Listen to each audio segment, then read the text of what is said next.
Hello, and welcome to this video presentation on evaluating valid nutrition information. My name is Austin Campbell, and I'm a food science major with an emphasis in nutrition and dietetics. Some of you may know that I want to go into dentistry someday, and I chose this topic because nutrition and dentistry are closely related. Okay, without good nutritional health, you can't have good dental health, and I feel that this topic is informative and helpful, and hopefully I can help some of you today. Well, as some of you might be aware, in today's world, we are absolutely surrounded by all kinds of different information.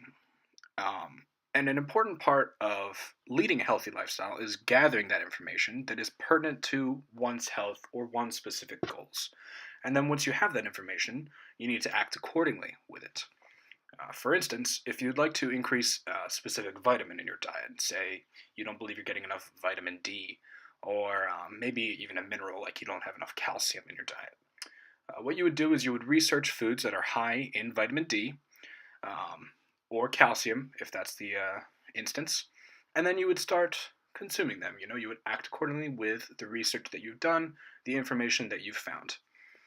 But with so much information out there, it can be difficult to weed through it to find information that is valid and pertinent to the matter at hand.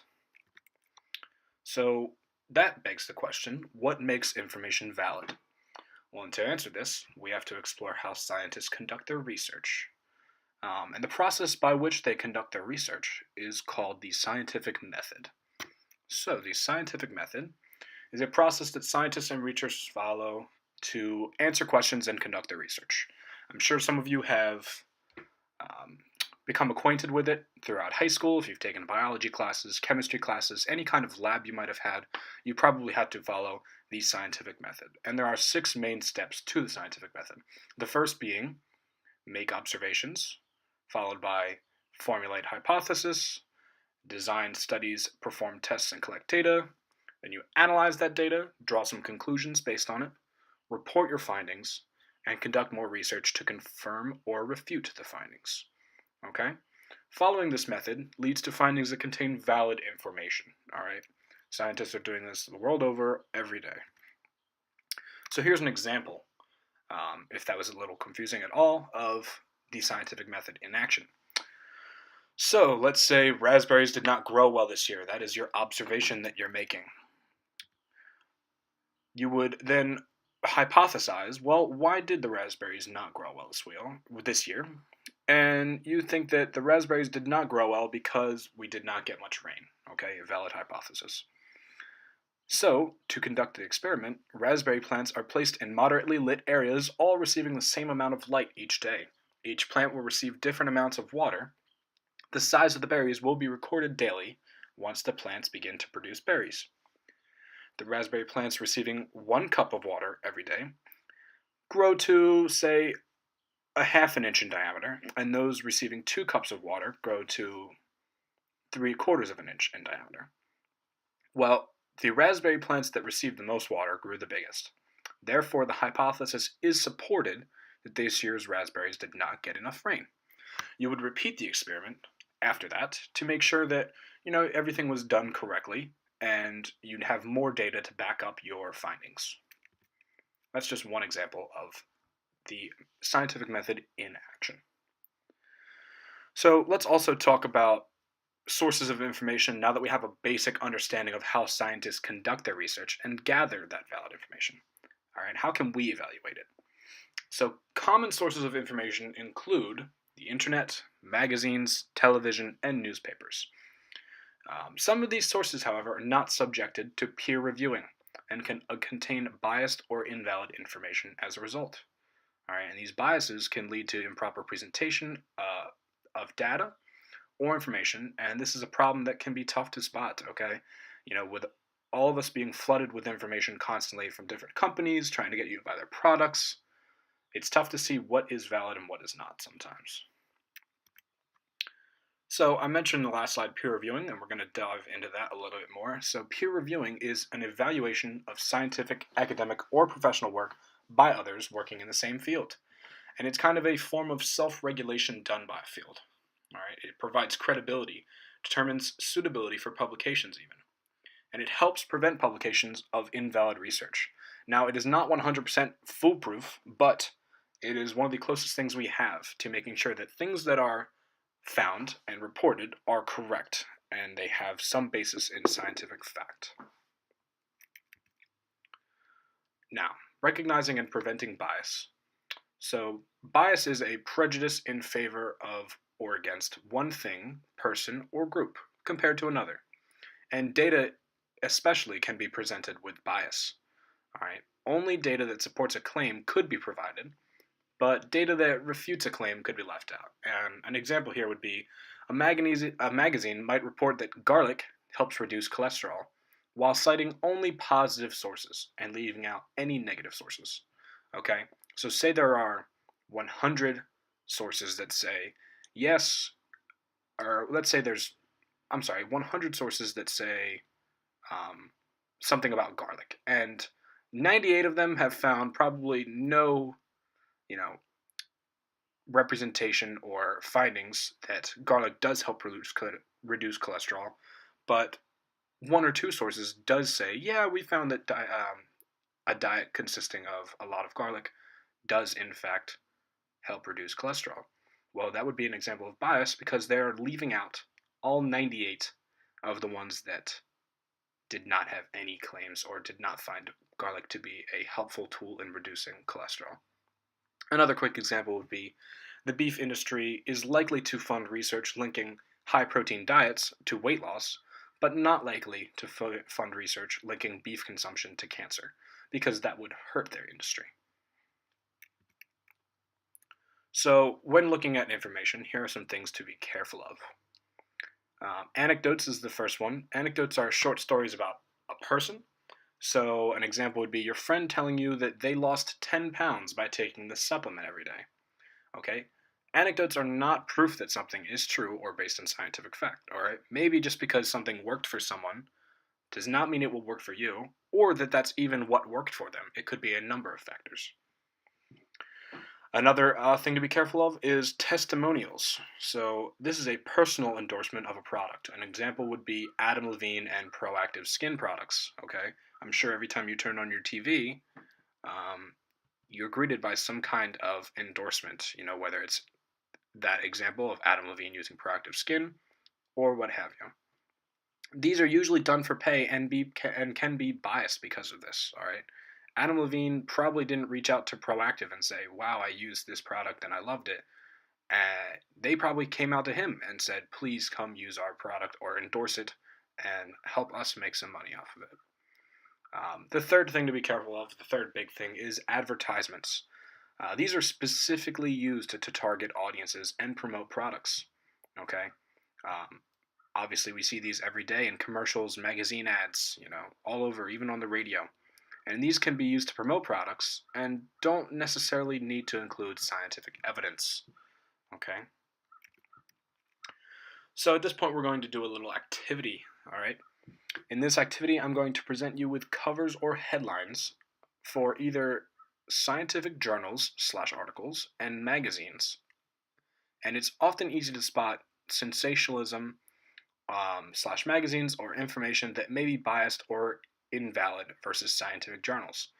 In order to spot these, things you need to look for are colors, titles, pictures and advertisements, a lot of buzzwords that you might see, and it's just a matter of, is it truly being presented to you as the facts, or is it someone trying to really grab your attention and get you to buy a product? So, without further ado, here is the first example.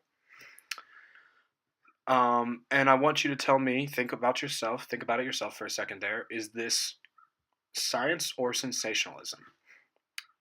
Okay. All right, and if you have your answer, the correct answer there was sensationalism. And if we go back to the picture, you'll notice they're telling you to buy and eat this. The lady on the front obviously, is being paid to smile and look like she's having a good time holding this random assortment of fruits, vegetables. And there are some fear tactics you can see in here to try to dissuade you or persuade you one way or the other, like the words that say, what's coming out of your tap? And your tap is specifically, in a different font to, you know, invoke some sense of fear. Also, at the bottom right, we can see it says multivitamins, insurance or waste of money. You know, they're not presenting facts to you here. They're trying to get you to open this magazine and see all the other ads they have. All right, that is a good example of sensationalism. Okay, so the next one, science or sensationalism. Take a second to think about it. This one should be relatively easy, and the answer, of course, is science. If we go back to the picture, we can see that it is the Journal of Pharmacy and Nutrition Sciences. There's science right there in the title. There's a volume number, the pictures are obviously have to do with what's inside. It's a nutrition journal, but the information within is clearly going to be valid, or at least more valid than any other sensationalized source. All right, so the last example, I'm sorry, I have two more. Here's another one, science or sensationalism. This one shouldn't take long at all either. It's another journal of nutritional science, and the answer is, of course, it's a science article, not sensationalism. When things are presented to you plainly and it almost looks kind of boring, you have a good idea that what you're looking at probably contains some facts. And the last example, science or sensationalism. As you can tell, I didn't try to trick you too much on these. This answer is sensationalism, because look at all of these sensationalized headlines, subtitles. Everything here is trying to get you to, really open this magazine, really take a look inside, and buy whatever they're trying to sell to you, whether that's information or product. So, I've mentioned a few times some valid sources of nutritional information, and here are a couple others. Obviously, you want to go for peer-reviewed scientific journals. It does not get any better than this. And while, sometimes you might hear some information and then it's changing. Yes, information changes, things change, perspectives change, findings change. It's important to stay on top of what is going on. It's important to do your own research and figure it out. And peer-reviewed scientific journals are some of the best place to do this. It's where you see the cutting edge of what is happening, what research is being done, and what the findings are. Another great way to find some nutrition information is going to government websites. Health.gov, the CDC, or even ChooseMyPlate.gov is a fantastic resource for nutrition information. Then there's, of course, the Academy of Nutrition and Dietetics website, the FDA themselves, and sites with valid sources, okay? Sometimes you could stumble onto a random website and they'll source one of these above sites. Maybe they'll source the CDC or health.gov. If they do that, then you can you can delve further, make sure that the information they're presenting is actually from that source, and in that case, it's all good. The information is probably valid.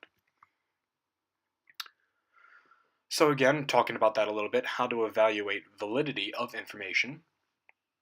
The number one biggest thing you can do is check for sources, okay? Next to that is look for red flags. All right, some of these red flags could be claims that sound too good to be true, okay? Like, Jenny lost 30 pounds in 3 weeks with only this one tiny supplement she took. That sounds too good to be true, It takes a lot of things to accomplish a feat like that. Quick and easy remedy promises, that kind of falls under the example I just gave. Testimonials and anecdotes, as mentioned earlier, just because they might have worked for someone does not mean they're based in scientific fact, and does not mean they are a cure-all.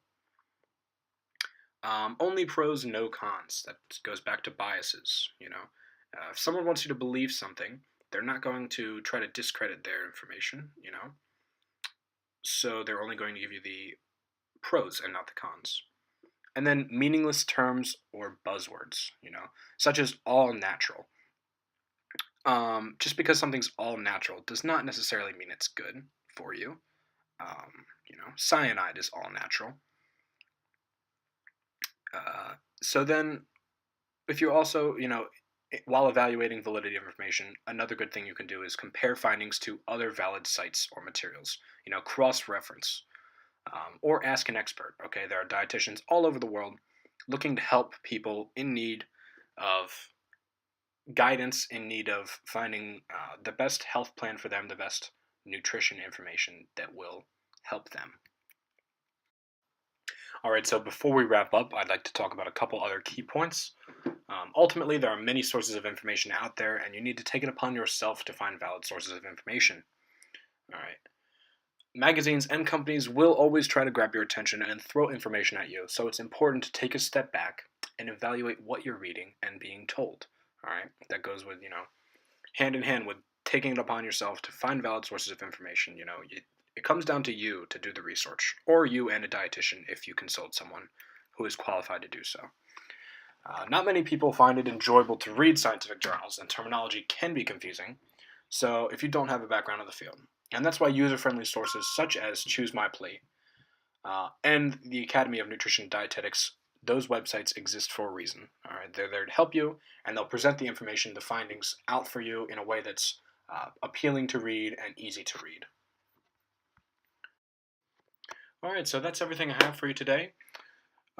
Remember, it's really up to you to do your own research with all the information about nutrition and what's healthy, what's not circulating.